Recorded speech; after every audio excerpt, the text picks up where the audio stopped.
Накануне настоящее стихийное бедствие, ураганный ветер, стал причиной разрушений в Ефремове Тульской области. В результате смерчи были сильно повреждены кровли, выбиты стекла во многих домах, находящихся в населенных кварталах города. В том числе пострадали здания 3 школ, 2 детских садов. За считанные минуты ураган повалил большое количество электрических столбов, деревьев, были повреждены автомобили. Сегодня съемочная группа телеканала «Телетула» выехала на место происшествия. Из-за сильного ветра пострадало 20 человек, 1 госпитализирован. 170 домов частично разрушены. 50 деревьев вырвано с корнем, 15 столбов ЛЭП. За моей спиной в эти минуты проходит ликвидация последствий. Восстанавливаются линии электросетей, убирают с дорог деревья, восстанавливают крыши. Администрация и коммунальные службы не справляются. Жители своими силами восстанавливают жилища, расчищают дворы. Даже дети оказывают помощь. А смерч у нас вот прошел, все повалено. У нас нарушены крыши. Вот это самое. Все у нас пока ликвидировать. Вот наш дом приехал, 9-этажку очистил. Наш дом, там все завалено. Это вот все относится к нашему дому. Ураган был. И все тут вот так вот, все деревья вот с корнями вырвало. Вот дерево, видите, лежит с корнем. Вот то тоже, она на дом упала. Какой урон дому нанесен? А? Урон дому какой нанесен? Огромный. Это надо вновь получать вместо этого дома квартиру.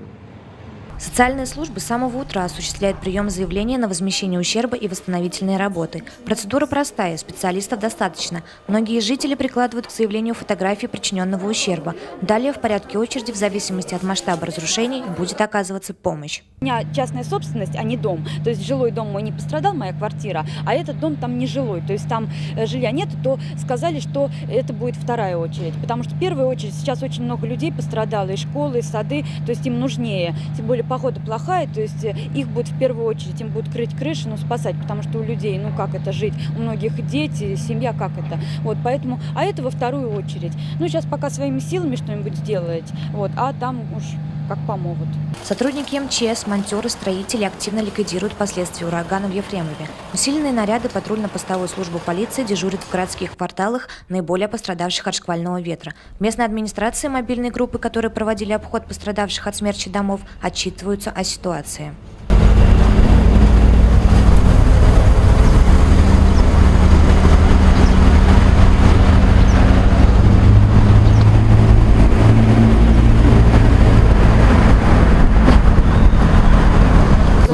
Что за группа «Леонид»? Расскажите, что это за здание?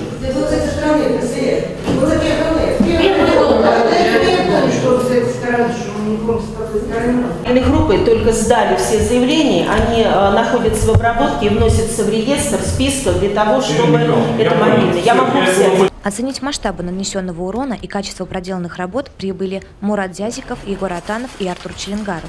Представители правительства смутила работу службы оповещения. По их словам, смерч можно было предсказать за короткий срок. С МЧС уже к 6 часам, 14:30 произошло ЧП, уже здесь были все службы и оперативно работали, потому что я думаю, что если бы такой оперативности не было, было бы последствия гораздо хуже, потому что вы видели, провода все оборваны, электричества нет и так далее. Конечно. И даже сегодня мы ходим по объектам, смотрим, видна реальная работа, потому что там свыше, по-моему, около 1500 человек работает, и тульских МЧСников, и соседних регионов.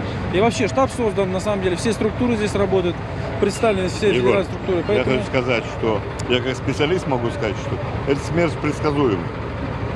И у нас такая была несколько лет назад практика, когда по центральной России прошли много смерчей.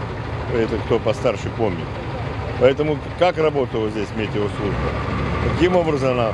Но он предсказуемый за какой-то короткий период времени. Это не новое явление.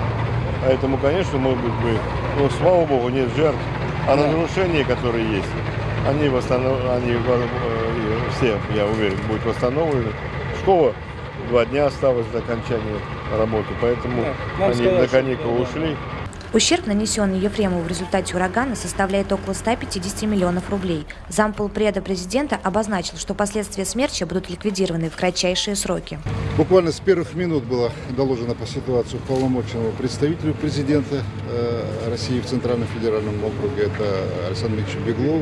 Он на контроле этот весь вопрос держится, поэтому здесь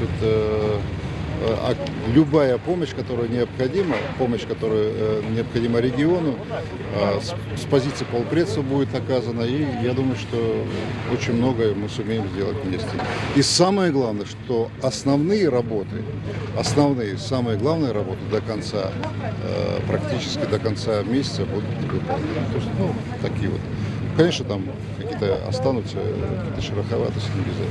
Средств требуется немало, но с оказываемой поддержкой Ефремову много времени на то, чтобы привести город в порядок, по словам чиновников, не потребуется. Жителям остается надеяться, что подобное стихийное бедствие больше не посетит их город, а произошедшее они постараются забыть, как страшный сон. Анастасия Ландратова, Алексей Туманов, Теле Тула.